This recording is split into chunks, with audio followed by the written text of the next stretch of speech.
Very good morning my dear students.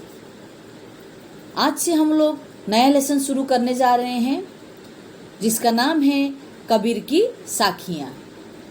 Kabir की साखियाँ, यहाँ पर 5 दोहे दिए गए हैं और इन 5 दोहों का मैं आज व्याख्या करूँगी। उससे पहले मैं इसके लेखक, कवि, महान समाज सुधारक कबीरदास जी के बारे में बताने जा रही हूँ। कबीरदास का जन्म हुआ था 1398 को काशी में। उन्होंने 120 माना जाता है कि उन्होंने 120 वर्ष की आयु पाई थी। कबीरदास के गुरु थे रामानंद। कबीरदास के जन्मते ही उनके माता पिता ने उनको त्याग दिया था और क्योंकि उनका जन्म बुरे नक्षत्रों में हुआ था, काशी के लहरतारा नामक तालाब के पास उनको छोड़ दिया गया और उसी रास्ते से गुजरते हुए जुलाहा दंपत्ति नीमा और नीरू ने कबीरदास का पालन पोषण किया।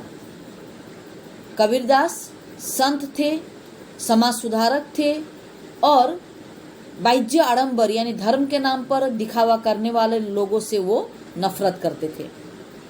कबीरदास की भाषा सदुक्कड़ी है। इसका नाम पंचमेल खिचड़ी भी है क्योंकि कबीरदास की भाषा कई भाषाओं का मिलन थे। कबीरदास पढ़े लिखे नहीं थे। कबीरदास के मृत्यु के बाद उनके शिष्यों ने उनके कहे हुए दोहों को क्या किया, कलमबद्ध किया, जिसका नाम दिया गया बीजक। इसके 3 भाग है, साखी, सबद और रमैनी। आपके पुस्तक में जो दिया गया है 5 दोहे, वो साखी से लिया गया है। साखी का मतलब है विटनेस, साक्षी। यानी कबीरदास पढ़े लिखे नहीं थे, लेकिन वो भारत देश विदेश के विभिन्न जगह भ्रमण करके जो अनुभव उन्हें प्राप्त हुआ था, जो अनुभव ज्ञान उन्हें मिला था, उन अनुभव रूपी ज्ञान को उन्होंने अपने शिष्यों में बांटा था। उनकी मृत्यु मगहर में हुई थी। बच्चों, कबीरदास जैसे महान संत की लेखनी को हम पढ़ रहे हैं। आज का कबीर की साखियाँ का ऑब्जेक्टिव है मानवीय प्रवृत्तियों की जानकारी प्राप्त होगी। इन दोहों को पढ़ने के बाद मानव के गुणों का महत्व होता है, इसकी जानकारी प्राप्त होगी। तीसरा है प्रभु नाम की स्मरण हमें करना चाहिए, वो जानकारी प्राप्त होगी। चौथा है निस्वार्थ भावना की सीख, यानी हमें स्वार्थी ना होकर निस्वार्थ भाव से हमें आगे बढ़ना चाहिए। बच्चों, कबीरदास पढ़े लिखे नहीं थे, लेकिन फिर भी उनके कहे हुए जो दोहे हैं वो अपने शिष्यों ने जो लिखा था बाद में उनके मृत्यु के उपरांत, इसमें बहुत सारे ऐसी बातें हैं जो अच्छे पढ़े लिखे भी नहीं कह सकते। बच्चों, कबीरदास के दोहों का सबसे पहला दोहा है, जाति न पूछो साध की, पूछ लीजिए ज्ञान, मोल करो तरवार का, पड़ा रहने दो म्यान। ये ट्रू लाइन्स का पोइट्री है, इसीलिए इसको कहा जाता है दोहा। जाति न पूछो साध की, यानी हमें किसी भी साधु के, संत के जाति पूछना नहीं चाहिए।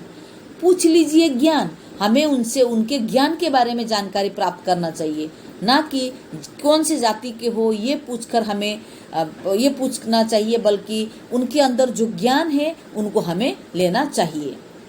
उन्होंने उदाहरण के तौर पर क्या कहा है, मोल करो तरवार का, पड़ा रहने दो म्यान। मोल करो यानी कीमत दो, कीमत पहचानो। तरवार का मतलब है तलवार, सोर्ड। तलवार का पड़ा रहने दो म्यान, यानी म्यान का मतलब है गिलाफ, यानी तलवार को घुसाने का जो कवर है यानी जो गिलाफ है, उस गिलाफ का हमें मोल चुकाना नहीं चाहिए। और क्योंकि हमें किसका मोल देना चाहिए, तलवार का। तलवार में धार कितना है, वो कैसा है, क्या है, उसका हमें मोल देना चाहिए, ना कि म्यान का। ठीक उसी प्रकार साधु का जाति से हमें सरोकार नहीं होना चाहिए, बल्कि उसके ज्ञान से हमें सरोकार होना चाहिए।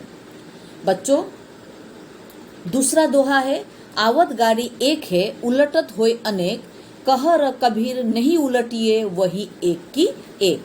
कबीरदास का कहना है कि आवत गाड़ी एक है, आता है गाड़ी, गाड़ी का मतलब है गालियाँ। अगर आपको कोई गालियाँ देते हैं तो आपको उसके बदले पलट कर उसको गाली, दूसरे को गाली नहीं देना चाहिए। क्योंकि क्या होता है ऐसा करने पर, उलटत होए अनेक। अगर किसी ने आपको गाली दिया है, गालियाँ दी है, और उसको आप पलटवार करके गालियाँ देंगे तो और भी ये उलट कर आ जाएंगे, क्योंकि गाली देने वाला और डबल तिरपल करके आपको गालियाँ देंगे। इस कहने का अर्थ है कि उलटत होए अनेक, यानी पलट कर और ज़्यादा गालियाँ आपको सुनने को मिलेगी। कहा कबीर नहीं उलटिए वही एक की एक। कबीरदास का कहना है कि किसी ने अगर आपको गाली दिया है, आप पलटकर उसे गाली मत दीजिए। ऐसा करने पर क्या होगा, गाली देने वाला व्यक्ति आगे और गाली नहीं देगा, जो दिया था उसी में वो अपना खत्म करेगा, आगे वो आपको गाली नहीं देगा। इसलिए हमें किसी के गाली देने पर उलटना नहीं चाहिए। तीसरा दोहा है, माला तो कर में फिरे जिभी फिरे मुख माही। माला तो कर में फिरे, माला का मतलब है, आप बच्चों हर धर्म में माला फेरने का रिवाज है। माला का मतलब है वो जो माला लेकर ऐसे घुमाते हैं ना, मनकों का माला जो ऐसे घुमाते हैं ना, माला तो कर में फिरे, यानी लोग माला को लेकर कर का मतलब है हाथों में फिरते हैं। फिरे का मतलब है फेरते हैं, यानी हाथ में लेकर ऐसे घुमाते हैं। माला का मतलब मोतियों का या ऐसे भी कोई माला, जो बुजुर्ग सब है, जो संत सब है, वो लोग क्या करते हैं, फिरते हैं, फिर घुमाते हैं। जीभी फिरे मुँह माही, और हमारा जो जीभ है ना, टांग है ना, ये टांग ये हमारे मुंह के अंदर ही घूमता रहता है। कभी भगवान का नाम लेने के लिए, कभी स्वाद चखने के लिए। जीभ का काम है कि किसी का कोई बात करने के लिए, इस भगवान का स्मरण करने के लिए, या हमें कोई भी चीज़ स्वाद चखने के लिए, यानी जीभ का काम है मुंह के अंदर रहकर घूमना। मनुआ तो दसों दिशी फिरे। मनुआ का मतलब है मन। हमारा जो मन होता है ना बच्चों, ये चंचल होता है। ये क्या है, दहु दिशी फिरे। दहु का मतलब है 10, दिशी का मतलब है दिशा, फिरे का मतलब है फिरता है। हमारा चंचल मन 10 दिशाओं में घूमता रहता है। बच्चों, यहाँ पर एक मैं बात कह देती हूँ, 10 डायरेक्शन हम जो बोलते हैं ना, डायरेक्शन 4 है, हम लोग यही जानते हैं ना, जैसे ईस्ट, वेस्ट, साउथ और नॉर्थ। कितने जानते हैं हम लोग? 4 जानते हैं। दिशाएं कितने हैं? 4 है। लेकिन बच्चों, दिशाएं 4 नहीं, बल्कि दिशाएं 10 होते हैं। फॉर एग्जाम्पल मैं 2-3 एक्स्ट्रा और बोल देती हूँ। पूर्व, पश्चिम, उत्तर, दक्षिण, उधो, अध, अध, ये सब इस प्रकार के 10 दिशाएं हैं। तो कबीरदास का कहना है कि हमारा चंचल मन एक जगह शांत नहीं रहता, वो 10 दिशाओं में घूमता रहता है। यह तो सुमिरन नहीं। ऐसे चंचल मन लेकर भगवान का स्मरण नहीं किया जाता है, क्योंकि भगवान का स्मरण करने के लिए हमारा मन को शांत होना बहुत जरूरी है। यानी चंचल मन के लोगों को शांत रहकर भगवान का स्मरण करने को कबीरदास ने सलाह दी है, उपदेश दिया है। जिस प्रकार हाथ में माला घूमता है, जीभ मुख के अंदर रहता है, हमारा चंचल मन को कंट्रोल करके हमें सिर्फ क्या करना चाहिए? भगवान का स्मरण करना चाहिए। नेक्स्ट दोहा है नंबर 4, यानी चौथा दोहा है, कबीर घास न निंदिए जो पांव तली होई। कबीरदास का कहना है कि हमें घास को निंदा नहीं करना चाहिए। यहाँ पर ये जो घास है ना, ग्रास कहाँ रहता है? घास कहाँ रहता है? हमारे पैरों के नीचे। यहाँ पर घास का अर्थ है तुच्छ व्यक्ति, यानी छोटे व्यक्ति, यानी तुच्छ व्यक्ति। घास का यहाँ पर विशेष अर्थ दिया गया है। घास का यहाँ पर विशेष अर्थ है कि तुच्छ व्यक्ति जो हमसे बहुत छोटा है। जो पांव तली होए, घास पैरों के नीचे होता है। ठीक उसी प्रकार ये छोटे व्यक्ति भी, तुच्छ व्यक्ति भी हमारे पैरों तले होते हैं। लेकिन कबीरदास का कहना है कि ऐसे लोगों को तुच्छ, छोटे लोगों को तुच्छ नहीं कहना चाहिए, क्योंकि जिस प्रकार घास अगर उड़कर सूखा हुआ घास का टुकड़ा और आकर उड़कर अगर हमारे आंखों में पड़ता है तो हमें वो बहुत दर्द देता है। एग्जाम्पल देखिए, उड़ी पड़े जब आँखी में, अगर घास का छोटा सा टुकड़ा अगर आंखों में उड़कर पड़ता है, खरी दुहेली होई, हमें बहुत तकलीफ देता है। ठीक उसी प्रकार तुच्छ व्यक्ति को, छोटा व्यक्ति को तुच्छ समझकर अगर हम उसको निंदा करते हैं, अगर उसका निंदा का मतलब है अपमान करते हैं ऐसे छोटे व्यक्ति को, कभी ये व्यक्ति हमारे ऊपर हावी भी हो सकते हैं। इसीलिए कभी किसी को छोटा तुच्छ ऐसा नहीं समझना चाहिए। छोटा घास अगर आपको इतना तकलीफ दे सकते हैं तो तुच्छ व्यक्ति जानकर अगर हम किसी को निंदा करते हैं, एक समय में आकर वही व्यक्ति हमारा जीना हराम भी कर सकता है। इसलिए हमें किसी को छोटा नहीं समझना चाहिए, सबको सम्मान देना चाहिए। लास्ट दोहा है बच्चों, जग में बैरी कोई नहीं, जो मन शीतल होए, या आपा को डारी दे, दया करे सब कोई। कबीरदास का ये दोहा कितना शुद्ध, हर एक दोहा में एक अलग ही अर्थ है, अलग ही मीनिंग है। इसीलिए कबीरदास का जो तुलना किसी से हो ही नहीं सकता, इतने महान वो थे। इस दोहा में क्या कहा है, जग में बैरी कोई नहीं, जग माने ये संसार, बैरी का मतलब है दुश्मन, शत्रु, कोई नहीं, यानी आपका और मेरा इस संसार में कोई दुश्मन नहीं हो सकता। कब?